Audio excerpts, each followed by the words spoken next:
by Mohan Yadav.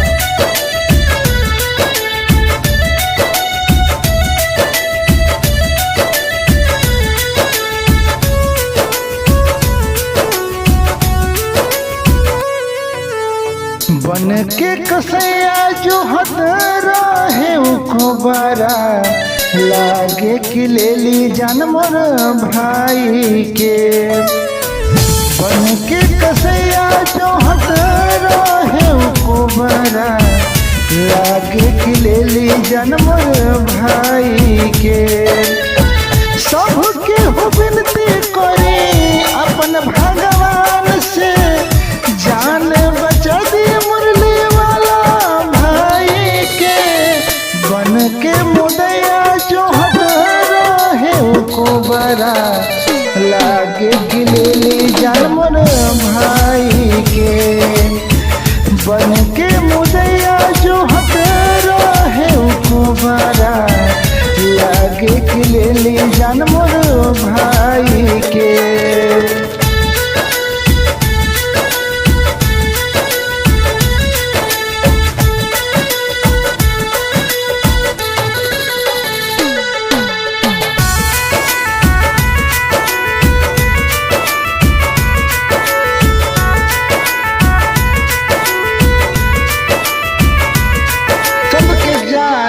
से ज्यादा चाहत रहे भाई आज ओकरे पे आइल विपत हो।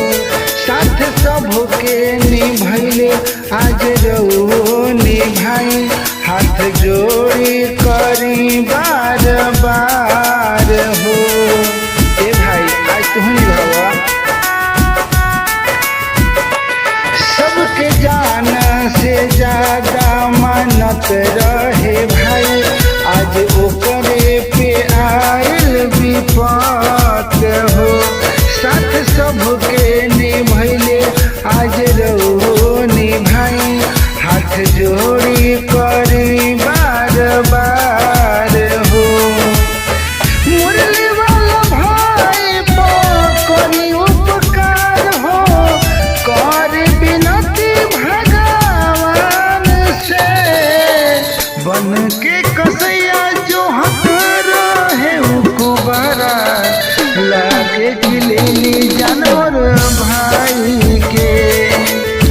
बन के कसैया जो हक रहे को बरा लागे गिलेली जानवर